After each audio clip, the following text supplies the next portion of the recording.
here. Somebody say something. Oh, I already had a discussion with Mr. Davitt. Welcome tonight to our April study session. It's good to have everybody here. Thanks for everything you're doing. And isn't this the time of year that people involved in schools kind of see the light at the end of the tunnel? Woo! Just a few things we need to go over real quick. Board, you'll notice on our board meeting agenda, we've kind of juggled things up just a little bit. And so just follow the format. We won't do the consent calendar until a little bit later in the meeting. We'll take care of our recognitions up front and some of those things, and then we'll get into the business portion of our meeting. We've updated some of our board committee assignments. That's in your packet for tonight. And Wiley, I will take care of you on that. Hey, Paul, sorry, that was really loud. Yes. My only comment is the UHSAA, I don't even know that there's a committee. We've never been asked to do anything. Like, I just think that I've never been contacted by UHSAA, so it seems like it's a committee that's A committee of not nothing. a committee. Can I speak to that too? If we ever get representation on the board of managers there or the board of trustees, what I think would be a good idea, whether it's a board member or a superintendent or one of our principals, we probably could have more of a committee around that, Kelly, but you're right. Right now, it's kind of Yeah, I think we can take it off just because, and then move forward at that point if, I think you need a committee, but Wiley and I are just going to have our own meetings. Okay.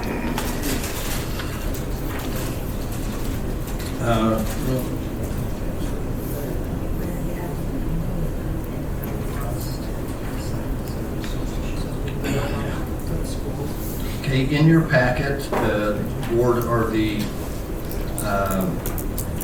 announcements for the upcoming graduation ceremonies. If you have a preference of one that you'd like to speak at, and then also let us know of the ones that you will be able to attend. Pam needs to get that as quick as we can so that we can get it written in stone just a little bit. Do you want to sign them now, or do you want to sign them now, or? Yeah.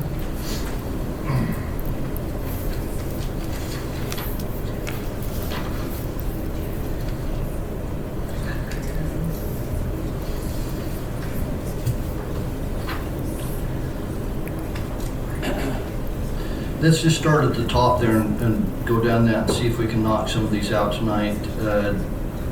Life graduation.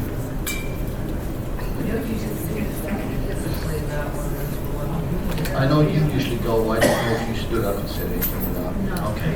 I don't think they have a speaker. Roy High School. I'd be happy to have you do that.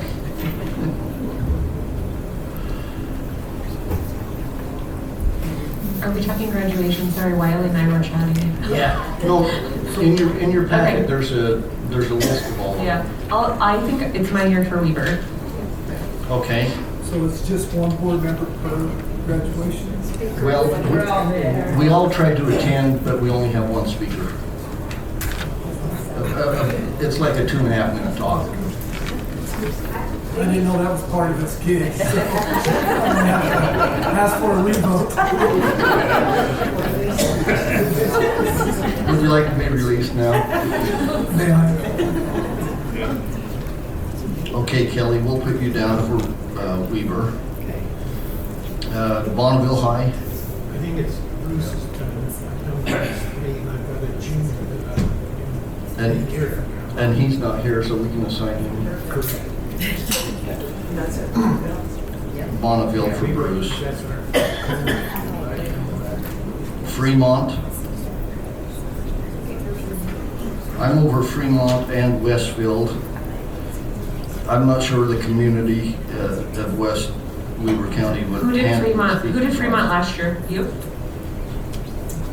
I think I was 2 years ago. I did 2 years ago. That's why I don't remember who did last year. We can put me down. Or I can do it, if you did it last year, I can do it again for Fremont. And I'm happy to also. Janice, to spread it out a little bit, let's put you on there on Fremont, yeah. And I'll do Westfield, that gives us all except for Doug. Weaver Innovation. Weaver Innovation. Would you like to do that? Oh, that's right. I can do one. I'll do one. Okay, Wiley. Which one? Weaver Innovation.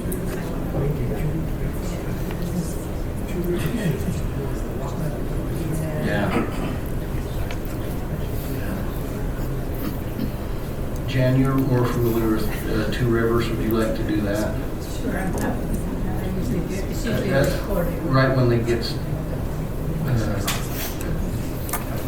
Yeah, I Okay. usually record it. Yes. Yeah, I remember that now. Okay, got it. Okay.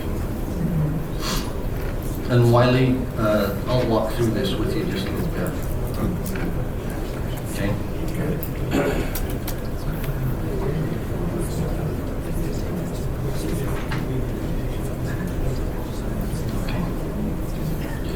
Any questions on that? Is everybody pretty good to go? Janice, do you want to take a minute and run through some JLC things with us? Yes.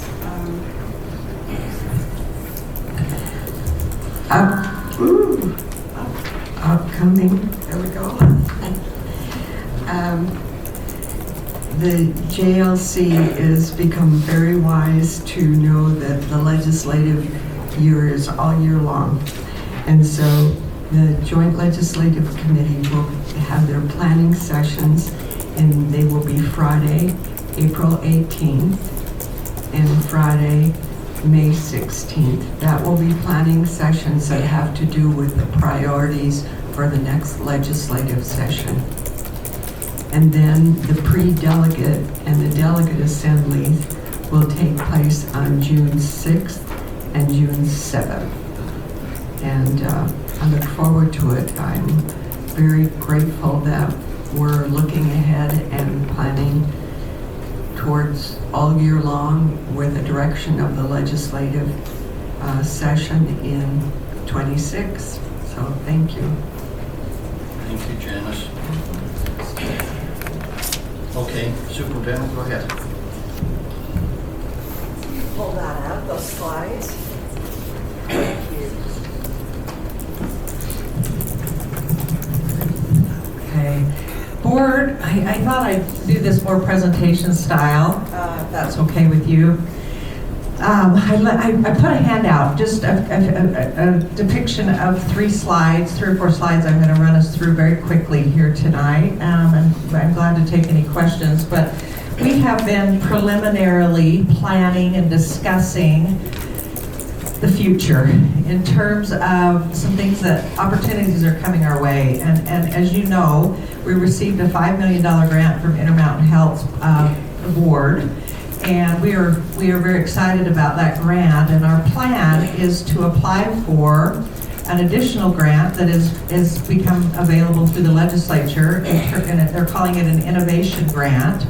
And it is Mike Schultz, Speaker Mike Schultz, baby, and he is really working closely with us, particularly Rod Belknap and I, on a vision of bringing a sort of catalyst type center to Weaver School District. And we feel like this would be a wonderful addition to Weaver School District, and I kind of want to talk a little bit about this idea and then what kind of conversation is happening around this idea. So I've got a title here to this short presentation. It's called the Weaver School District Innovative Learning Campus. We want to talk about 12th Street a little bit. And so if you wouldn't mind, first page, Just as an introduction and a reminder, our mission statement is very simple and it's complex in its execution, but our goal as Weaver School District leadership is to prepare future-ready learners and leaders. And we know that the innovative things that are going on right now at 12th Street with Weaver Innovation High School and Weaver Online are wonderful. But we know we're entering a very competitive landscape in public education with the advent of vouchers and school choice. And so as we've been talking, we know that some things are true. One of the things we know to be true is that we need to continue to enhance personalized learning opportunities for kids in our district. And we feel like Weaver Innovation has kind of been the hub of all of those wonderful innovative things, types of learning that are going on, but we really need to get strategic around that site in terms of what might be coming.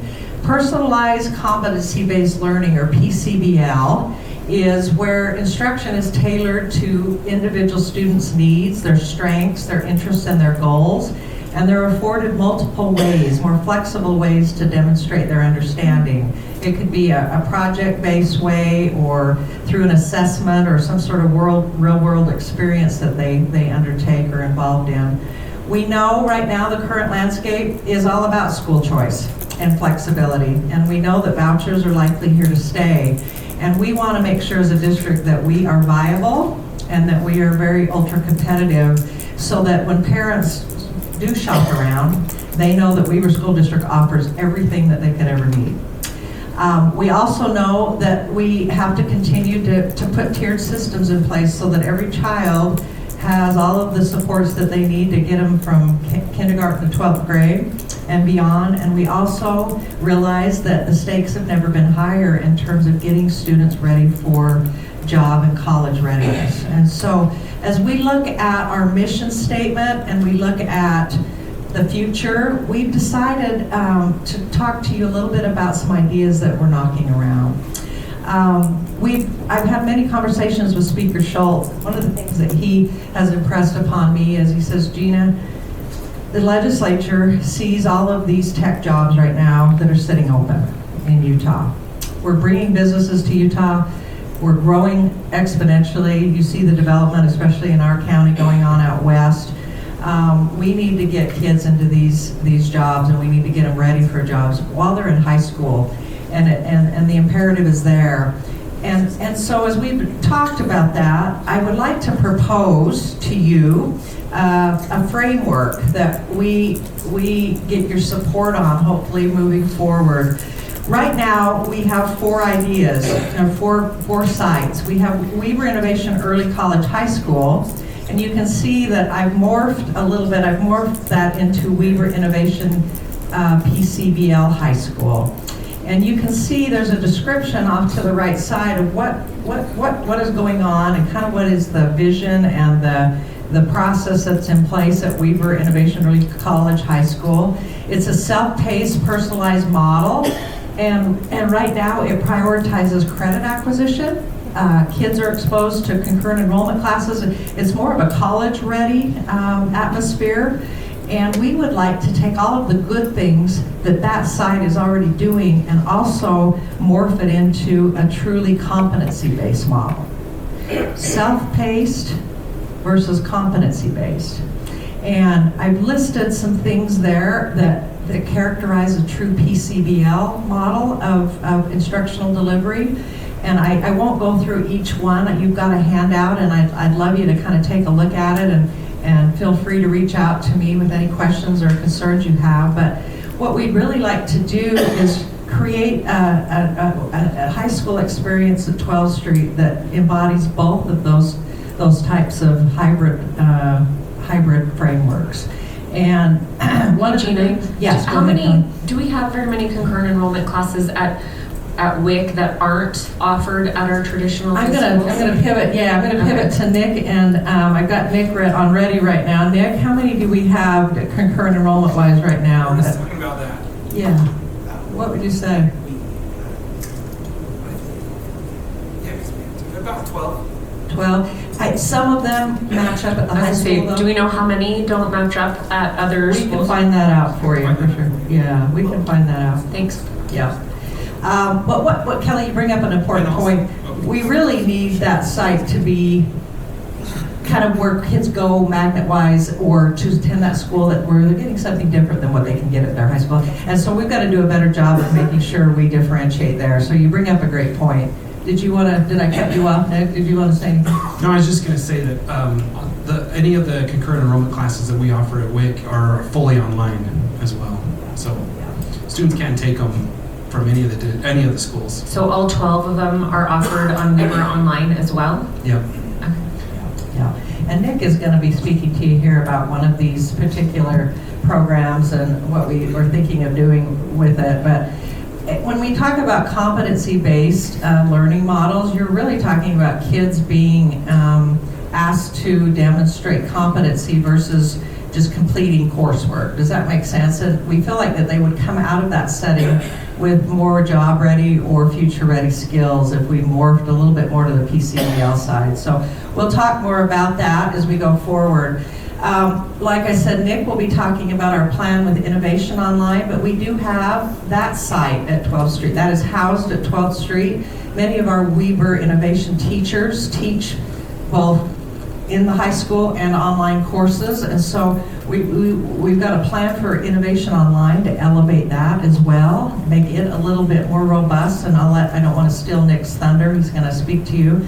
But then you look at the Catalyst Center, and what if we housed the Catalyst Center, created the Catalyst Center at that same 12th Street site somehow? Whether it's an add-on to WIC, whether it's a reorganization of WIC, whether it's a separate building from WIC with a connection to WIC, and also to Two Rivers students that are on that same site. We're thinking that that might be the best place for this Catalyst type idea.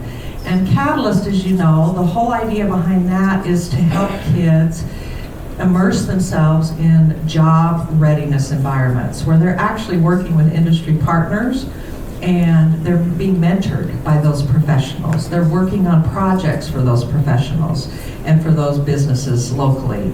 And so what I feel like we could really do with this 12th Street site is create a trio of opportunities for kids where they would have a choice of all sorts of things that are somewhat outside of the realm of the traditional high school setting. Superintendent, Okay. Yeah. wouldn't Catalyst also be a magnet for those kids at traditional high school? Yeah, so the Catalyst Center would be open to any 11th or 12th grade student in the district as well. It wouldn't just be for kids at Weaver Innovation or Two Rivers, but we just felt like it's a centralized site that we enjoy in Weaver School District, and getting kids to and from and transportation-wise would be probably the most efficient place to place a Catalyst type center.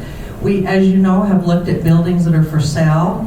The ones that we've looked at most specifically and recently needed a ton of work, just a ton of overhaul. So we're right now going to discuss that further and bring some ideas to you about what a Catalyst Center could look like, and of course what that might cost in terms of moving forward. But these are the sites that we are going to really focus on enhancing and making them be a viable choice and just a choice where people yearn to come and partake of these programs, because we offer them and are doing such a great job with them. Okay. So lastly, what would we need to do? What do we need to do to keep this train moving forward? We're going to work on taking the two high school ideas that I talked about and condensing them into one. And as we've been talking, you might be aware, Nick Harris was asked for the last 2 years to serve as our DTNL director and the principal of Weaver Innovation. And one of the things that we asked him to do, and he's done a really nice job, is to really dig into the staffing there and differentiate between Weaver Online teachers, Weaver Innovation teachers, and also to look at the programming pieces there, and then especially to start training the teachers there around what PCBL is, what competency-based personalized learning is. And he's done a super job of that, but in so doing, we pulled him away from being able to focus on some of the things that we don't want to get behind on. Artificial intelligence is just a wave right now. And our teachers and our students need to know how to use it effectively and leverage it in the classroom. And so we really need to move Nick back, in my opinion, to a focus on more of the global scene, the whole district scene in all of our schools in terms of digital teaching and learning. So we are proposing to the board, and with your go-ahead, we would like to open up a position at Weber Innovation for a PCBL leadership position. It could look as like a director, it could look at like a principal. But one of the things that we know we need to do there is we need to hire a leader who has built and maintained a high-performing PCBL school. They are out there. There has been a couple that, in particular, that have expressed interest in joining our cause here in Weber School District. So I think we would have the opportunity to bring somebody that is tried and true in this area and that could really help us elevate that model in that particular setting. So I wanted to talk to you a little bit about that. That would be one thing that we would like to get in place. We'd like to open a job. We'd like to get that person in place so that we can have their insight and expertise as we move forward. Any questions about that? How do you feel about that?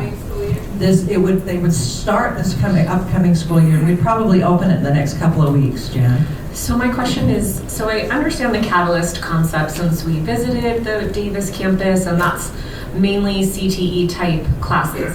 But if we're looking at the Weber Innovation PCBL high school, which now would be full-time students, there's no back and forth between other high schools. So explain to me, because I understand the profession-based learning, so when it comes to the competency-based learning, how does that look like for like a core subject? Like what's the difference? What would take me as a parent to say, hey, I want my kid to go to Weber Innovation PCBL high school? What's the advantage for like a math class or an English class or a science class that they could take, you're taking math 3. What's the difference between those two high schools? Because like I said, I understand the Catalyst and I understand Weber Online, or Weber Online. I understand Weber Innovation just because it's a self-paced, it can go back and forth. I had one of my kids' friends years ago said they loved Weber Innovation because Weber High School wasn't for me. Like that model of school wasn't for me. Right. So explain to me a little bit more what the... It's a great question, Kelly, and I'm going to defer. Why don't you pop up here with me? I would love it if you'd come up. Would you take that slide back to the former one for me? For some reason, I can't get it to move back to the first slide there. Yeah, no, let's see. Yeah, right there. So, Kelly, if you look right there in the second gap, when you're talking about personalized learning, and Nick is the expert on this, I'm going to let him kind of give you an idea of what it would look like. But you're talking about kids moving at their own pace still, but they're demonstrating competency in a lot of different ways, not just completing coursework and with a grade at the end. Does that make sense? They have a lot of different ways to demonstrate that. They might be working with students in different age levels. There might be a student, 9th grade student, that has worked their way through the 9th grade math and is working in 10th grade math at that point. So the ages are a little bit more mixed. So would we consider it an accelerated high school? Yes, it would more be of a gifted program than it could. I mean, I'm just trying to. I'm trying to figure out what it's going to look like. Well, I will tell you this, if I can. Yes, please. The key to this is I don't think it's as accelerated as in terms of like smartness, brain capacity. I think it's the kids that want to work hard and move fast. Because I have some students that are 3.0 barely, but they're still cranking out the credits and doing a great job. And it's more about the process of learning versus the product of learning. And so, and as we move towards a more AI enhanced curriculum, and I'm talking in the world and in the state, teachers' assessments are going to have to change because it's going to be a lot more about process than it is about product when we talk, because I can go get the answer to the test right now from ChatGPT. And so this is sort of, in my mind, the PCBL school is going to be a precursor to something that's going to just probably be a wave district-wide. What I would tell a parent right now is, if you're interested in a competency-based learning, it's kind of like flipping the learning model on its head. When I was an English teacher at Fremont High, I had 30 kids, and I had to move 30 kids along. And some, as hard as I would try, would be on this end. And there's things we do and supports the school has, and there's some that would, read the book in 2 days. And then they would sit for 2 weeks while I moved the 30 kids along. And so that's what I said, like, it's not necessarily the smartest kid, but that kid that read the book in 2 days, that kid wants to be a competency-based learner. And so we sort of, instead of time being the thing that's locked and learning being the variable, we try to switch that around so the variable is time, and learning is what's locked. So are they finishing coursework? So let's say it's your English class. Could they finish the class quicker than the quarter? Yeah. Absolutely. And then if they finish, then what? Do they have more On to the next opportunities? thing. Mhm. What if at the end of the year they finished They'd advance in April? through the core subjects, right? We might have more early graduates, there's no doubt about it. We have more, or they could still have the opportunity, Kelly, to earn those associate degrees and some of those other, they'd be smart to stay with us and take some of the concurrent and those things later on, or access the Catalyst. And that's what the bulk of them are doing, is trying to finish high school early so that they can do college 11th and 12th grade. What happens if they take longer? We'll work with them because it's personalized. We'll Right, work with them. right. When you say start college in system 11th for and that. 12th, you're mainly saying concurrent enrollment in 11th and 12th, or they're enrolling in Weaver State? They're graduating There are options now Both. where they can do Both, both. okay. Yeah, they can do both, and because that's how our universities are restructuring themselves. And I would love for you to come to WIC, and I'll walk you around, and you can see like what an IVC class looks like. That's a college class. We'll take a tour of the board. You're also, Kelly, working a lot on projects in teams and groups, solving problems, and they're also monitoring their own progress. They're setting their own academic goals. So, and like Nick said, we would like many of these variables to make their way into our other schools as well. Does that make sense? So you really have to see it in action. It's hard to explain, and it is a complicated thing to get it there, but I believe with the right support, we could do that, okay? The other kind of things that I would just really want to get quick, because we've got some other presentations here, but Nick is going to talk to you a little bit about our plan for Innovation Online, or Weaver Online. And then just know that we are going to apply in terms of the Catalyst Center for the Innovation Grant. It's a competitive grant. There's $65 million available. And we're hoping to pair whatever monies that we could glean through that grant to put towards some sort of a capital structure in terms of housing this site, okay? That site would be more CTE based, work based, CTE pathway based, and we'll talk more about that, okay? Any questions? I hope you understand we are trying to make sure, and would you just move me to the last slide there? I'd appreciate it. We are trying to make sure that, you got me, that we have the very best possible choices and menu of choices for students. And I sit in meetings with legislators, I sit in meetings with superintendents, and one of the things that makes me irate is when they say, we need more choice, school choice. Well, this is about school choice, obviously, but I don't believe that any school in Weaver School District can offer more choices than we do. In terms of extracurricular activities, in terms of academic opportunities, STEM, dual language immersion, I think Weaver School District is offering about every single thing that anybody could want. And so we want to make sure we stay current and that we elevate the programming that we have to even make it more enticing to more students even across the state. And I'm going to let Nick speak to that here as we move forward.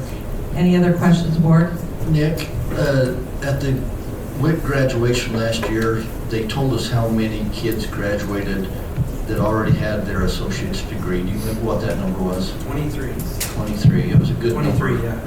And quite a number of them were real close to that. Yeah.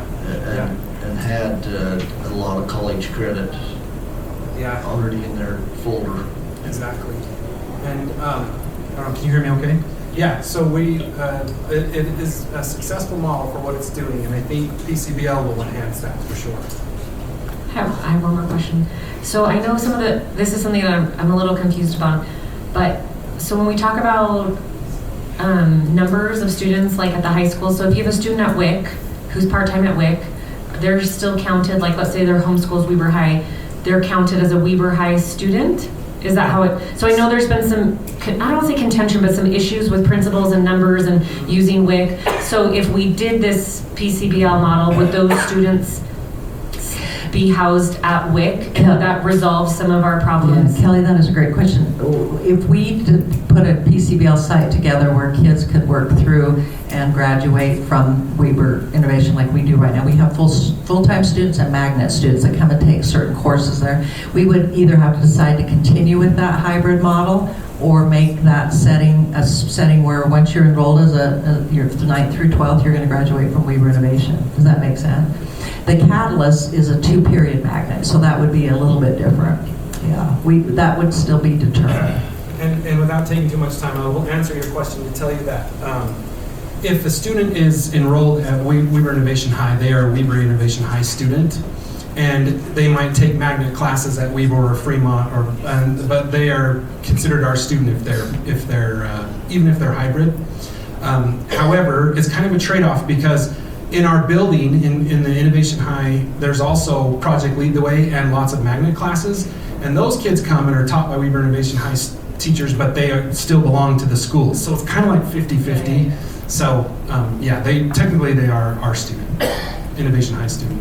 And at the risk of talking too much, I'll hurry through this because one of the things that Gina mentioned was, our Superintendent Butters mentioned was moving more towards our online learning called the SOEP.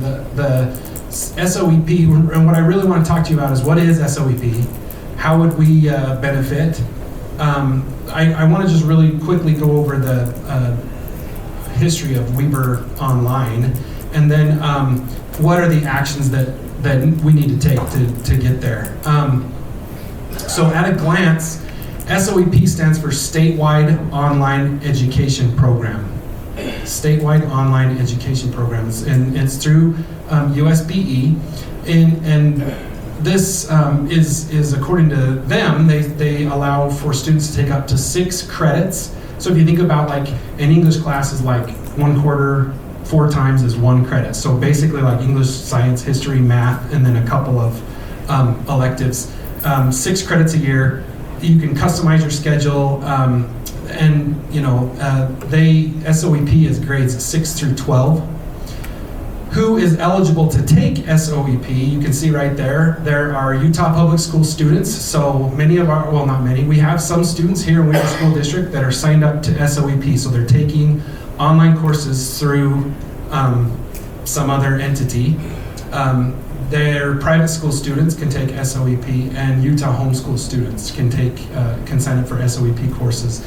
The Utah Fits All Scholarship recipients cannot though. So that's sort of our market. These are the people, so when you Google right now and say, who can I take online through USBE? These are the providers. So obviously you can see Juab School District, Canyon School District, Davis School District. There's a virtual charter called Mountain Heights Academy, and Utah Virtual Academy, and then Utah Online School, that is Washington School District. So they were pretty smart in my opinion, and they called themselves Utah Online School. So when you Google online Utah, that's what pops up. So I would love to add Innovation Online to that, and we've never formally gone through the process of naming a school, but we sort of are moving away a little bit, rebranding from Weber Online because of that very reason. I would love for a person to Google online learning and see innovation and go, yeah, that's a place I want to go, and not think, well, it says Weber, I don't live by Weber School District. But that's, I don't want to get ahead of myself. Benefits of SOEP are as follows. First of all, on the upper right, I just think it positions us as one of the major players. I'm surprised we're not there already on that list. We should have been. It expands learning options for our students. Again, Superintendent Butters mentioned choice. But the bottom left there, student retention, and we want to be part of that market. There's revenue that's going elsewhere, and I would love to be able to capture that for Weber School District. Just a really quick history, if you're not sure, we started in 2007. I think Ryan and Sean and I started the first couple of classes. I was in English class, and there were a couple other people that started in 2007. Weber Online, because of legislation that was passed, and I didn't do my super good homework. I'm pretty sure it was House Bill 172. But if students could take classes online, the district's homeschool would pay that providing district. And so we hurried and made our own online so our students had a place to go. We did that for 10 years, trying different ways of getting the kids to the online coursework. In 2017, or actually in 2016, we moved all of our online to Canvas, and then the state adopted Canvas in 2017. So one of the things that sets Weber School District apart than all the other providers is that our curriculum isn't bought or canned from some other nationwide provider. It's made by Weber School District teachers. So when you click on the video, that's a Weber School District teacher that's talking to that student. I don't know if you remember COVID, but that happened, and so I put a little green emoji there just so you remember what COVID was. But we ballooned up to about 6,400 courses being taken at that time, and it provided that was just students in Weber School District. Almost 3,000 kids moved to online learning, and Jennifer still has.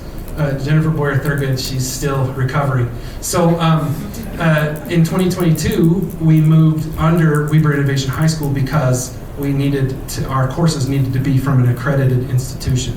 And so Weber Online wasn't quite ready to try the SOEP process, and because you have to be accredited first. So we moved them under school number 725, and then hopefully the next step is SOEP. What does LMS stand for on the? Learning Management System. So LMS is basically like Canvas. That's how we move. I figured you'd want to know numbers right now of what Innovation Online looks like. Our 7th and 8th graders, we have 60 students that are full-time and 53 that take at least one class. So that's just our junior high.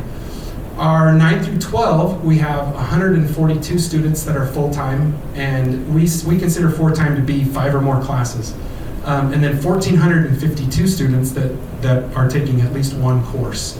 And then Innovation High, a lot of those kids have 1 or 2 classes that are also online. That's 355 students. And so we serve over 2,000 students right now.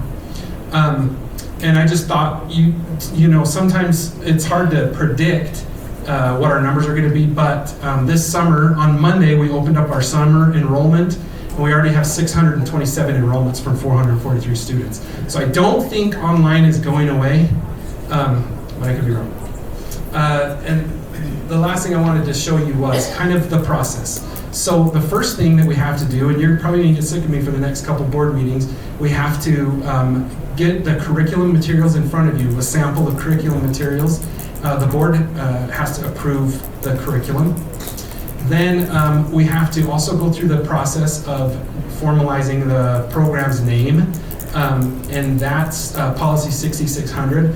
The name, one of the components of SOEP, the name online has to match your school name. So if you Googled it, it would be accurate. Then we have to identify a program administrator and coordinator. The next couple things are just how are you going to support students, like method of support. You have to show that you're accredited. We are under School 725. You have to have a school report card, which would be Weber Innovation High School report card, and it looks really good, trust me. And then you have to show what you're going to do with multi-language learners and special ed students. And then the last thing you do is submit your application. We've been in contact with the state. They're waiting for our application. I think that is it. Any questions? I would love for you to come out to Innovation High anytime, and we could walk you around and show you more in depth how that looks. This is kind of a fast run.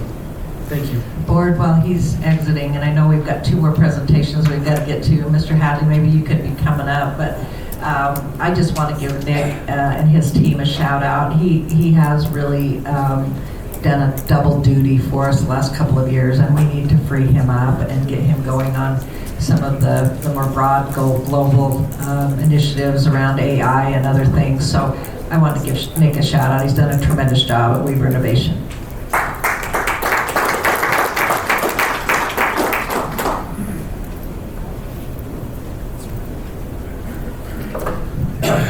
President Wilson, Superintendent Butters, board members, I have a bit of a cold. Brought my own Kleenexes. I won't share. Gina asked me just to take a few minutes. When I served as the HR director, as Nicole knows, you're in a lot of meetings. But one meeting I always thought was a little mysterious was capital improvement meeting.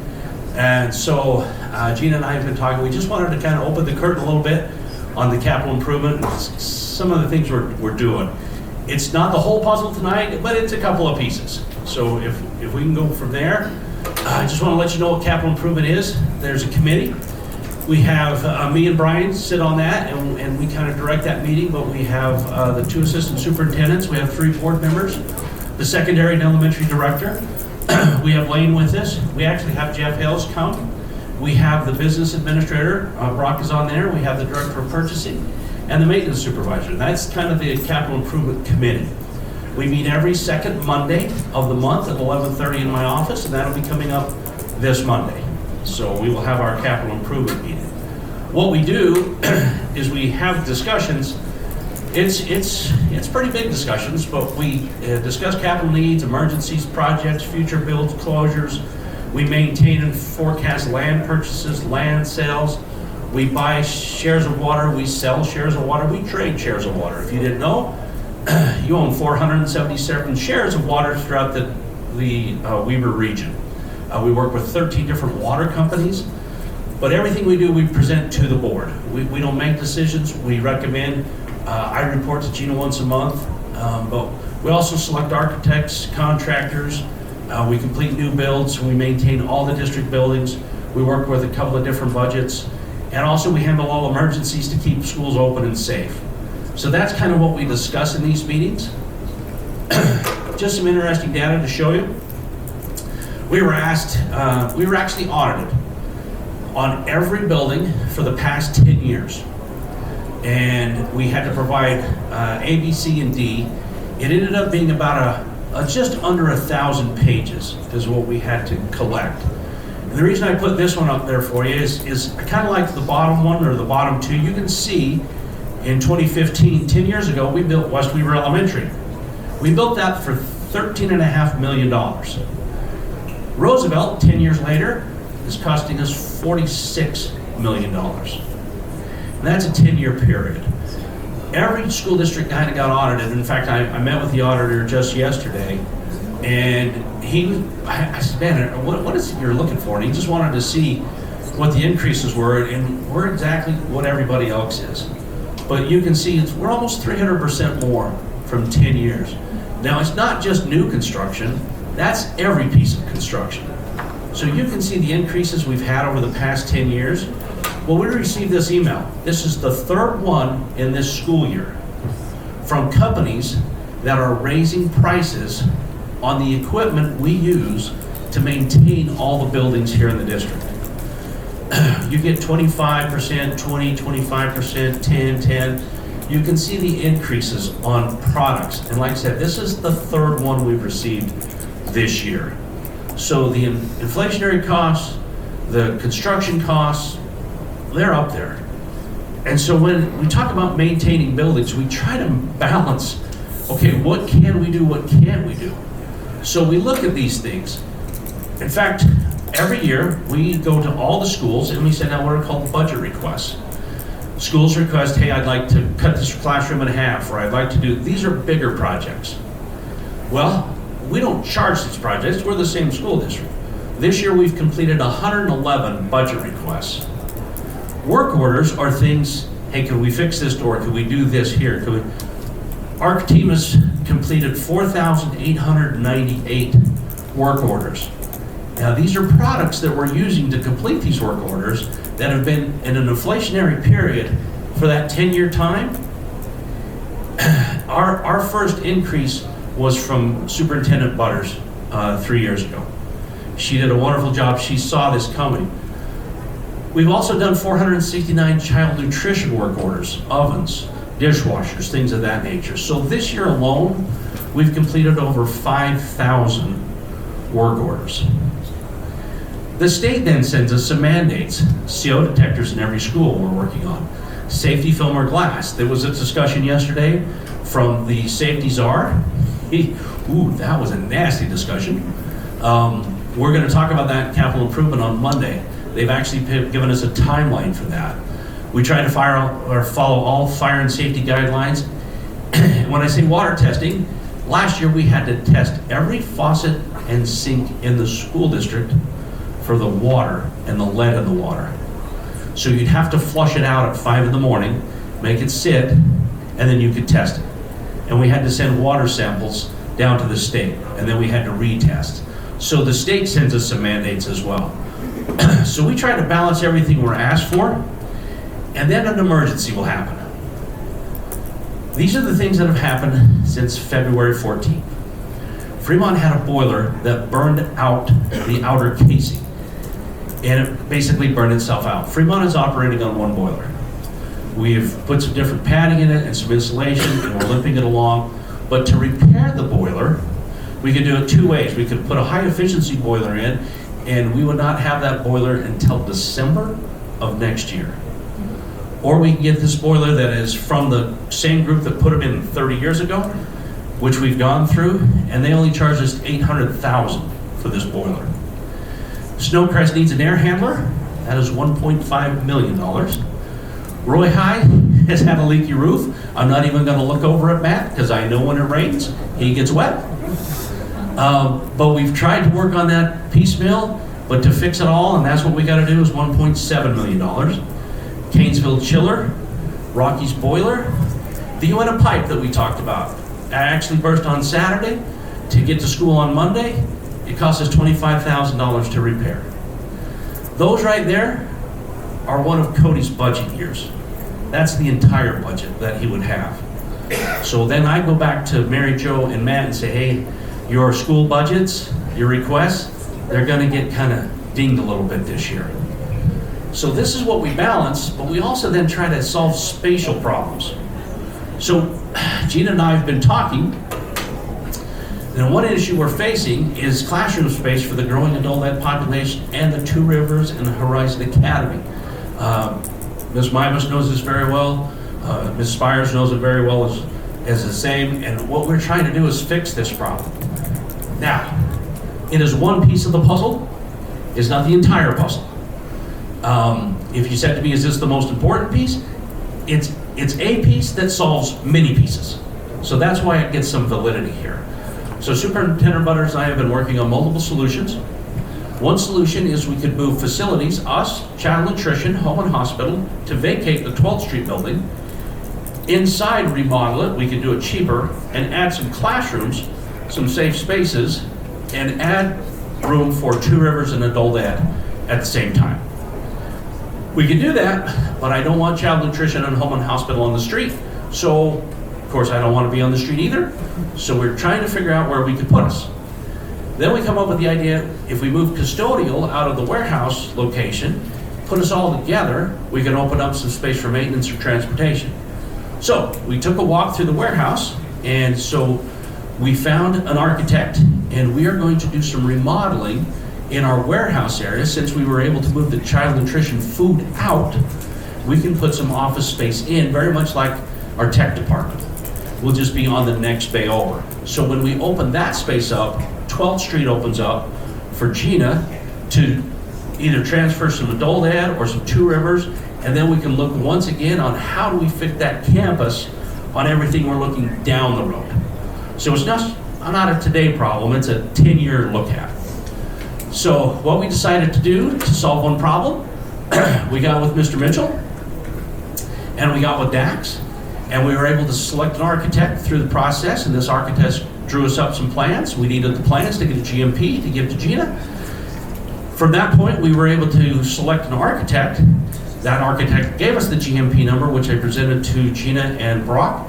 And the reason we're here tonight is to present to you that we would like to seek approval for the selection of Hogan Construction to complete the build of the new offices in the warehouse, plus a new training center that will fit all admin at one location.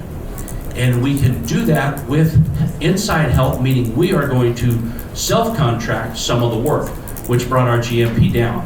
This also helped us open up a new maintenance bay for our buses, which we will talk at capital improvement on Monday. But we can solve a lot of little problems and open up space for some of our students. So the reason I'm here tonight and what we'll present is this is our request, is a request for proposal. An RFP was solicited for a CMGC, Contract Manager, General Contractor, for the construction of new offices and training center located in our current warehouse, Building 10A. I have met with the Boyer Company, and they've given us the approval for what we're doing, and also to pave the east side for parking. With the construction of these new offices, we'll then be able to relocate all the departments I had talked about into these new areas and open up the spaces for Adolad and Two Rivers, transportation with a new mechanical bay and some maintenance areas.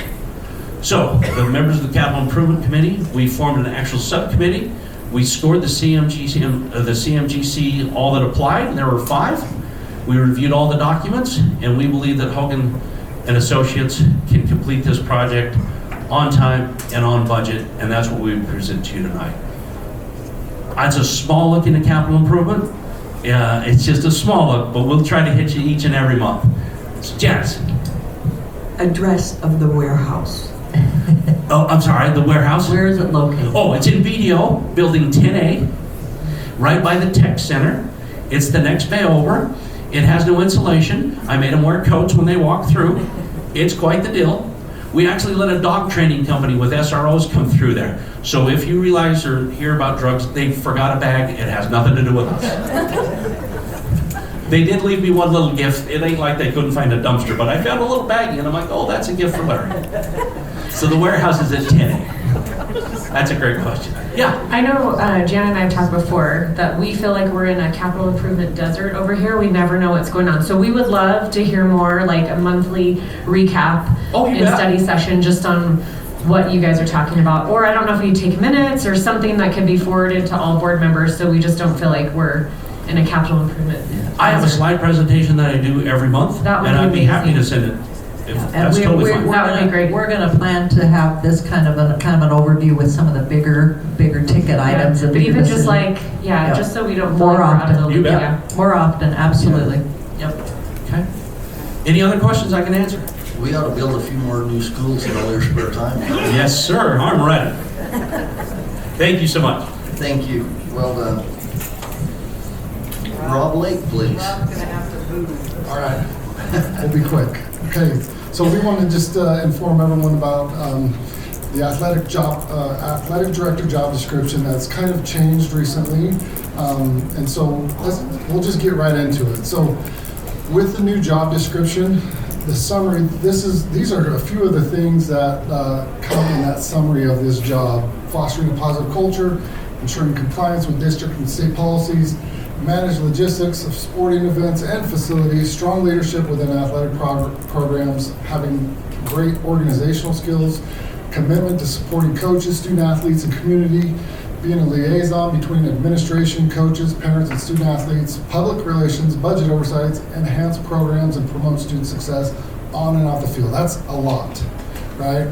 That's just in the job summary. So in order for our athletic directors to do these things, we needed to make some changes, okay? And this starts back in 2021 when Ms. Butters and Mr. Moore were and Matt and I in our positions. They started working with the athletic directors. Clyde took them to a national athletic director conference with the idea that we wanted them to get certified nationally.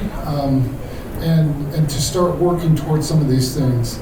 And you see why we need to make some changes. I mean, since then, there's been an addition of 4 sports that have been sanctioned. Cheerleading, girls and boys lacrosse, and boys volleyball. So that adds, there's a ton of athletics now in the high school. We have, in any high school, we have 25 head coaches and up to 30, at the minimum, 33 assistants. In most schools, we have anywhere from 60 to 90 coaches. And you talk about adding unified sports, which they're not over, but they definitely help out with those things.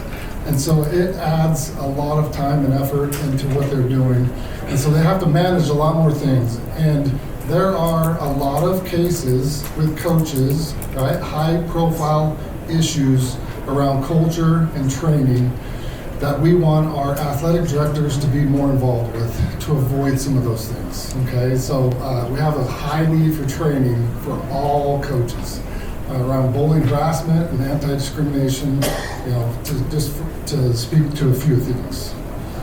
All right, our athletic directors are now a full-time. They no longer teach. They don't have a class.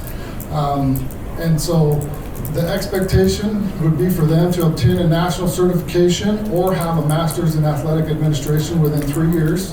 And a lot of them are very close to that. Some of the things, just new rules management. This year, the transfer rule has taken up so much time. The 50% rule has taken up a lot of time for athletic directors.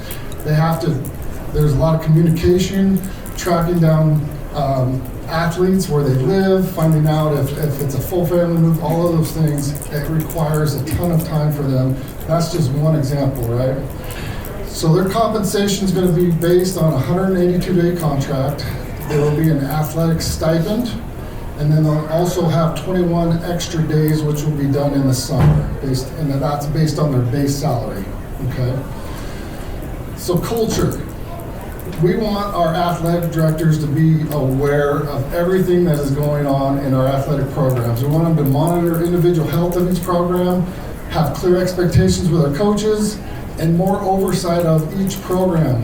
And so we've changed their hours a little bit, so when on non-game days, they can come in a little later so that they can then be at practices and see what's going on during those practices and see how the coaches are doing with the kids, right? We want them to be able to set up survey feedback from athletes and parents after each season, and this feedback will help us understand the health of those programs, right? And then we're also going to do pre and post meetings with coaches to review budgets, set goals, and reflect on job performance. And then parent meetings, we want our athletic directors to be involved in those parent meetings. And this will allow admin to focus more on the learning in the school than having to be caught up with parent issues, okay? Public relations. Market programs, we want them to promote student athlete accomplishments, promote events, foster relationships with parents and alumni, engage with the community by organizing service projects, fundraisers, and other things, organize and oversee game day experiences. And this is a quick one. I'll just tell you, I know of a student that received accolades for the sport they were playing, and this is in another district. And I'd say some of our athletic directors do a great job at this, because this student athlete received no recognition from their school, from the athletic director, from the program they're in, and that right there is a small thing that can be a huge thing just in parent relationships, right? By just recognizing what they're doing and accomplishing. All right, and then not this coming school year, well, actually 25-26 will be the last year that we're saying that our athletic directors will be able to coach. We have 3 of the 5 that are coaching right now, and so after next year, they'll have to choose whether they're going to coach or be an athletic director, just because of the sheer volume of responsibilities, conflict of interest, right? Who do parents go to when they're coaching a sport and they have an issue with that sport? And then we want them to be able to stay neutral in situations, be the first line of contact, which we're going to have to educate people on how that is going to work, and then also have program oversight and training with all of their coaches. And Last slide, why we think this will help us get better. This is going to allow for better training of coaches and oversight of programs. We're going to move from a management role by our athletic directors to more leadership. And then we want them to move away from being one of the coaches to being over the coaches. And this is about kids, right?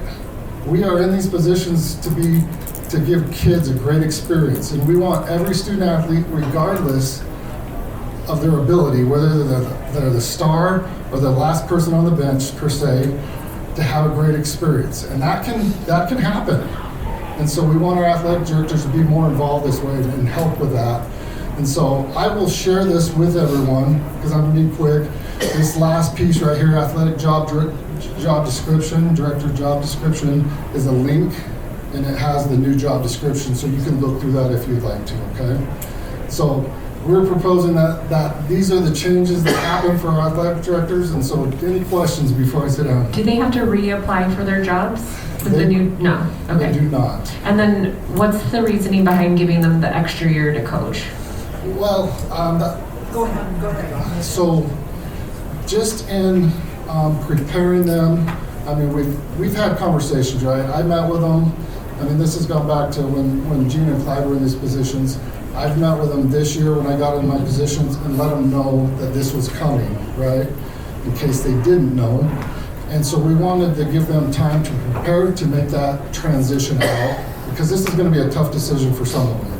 And these are great people in our schools. They do a great job, right? And so we want to give them ample time to understand, do they want to be a coach or do they want to be an athletic director? Okay. All right. Any other questions? Thank you. Heidi, I hate to disappoint you, we're just going to step over you right now, okay? Let's go ahead and open the doors. Thanks, everybody, for your time.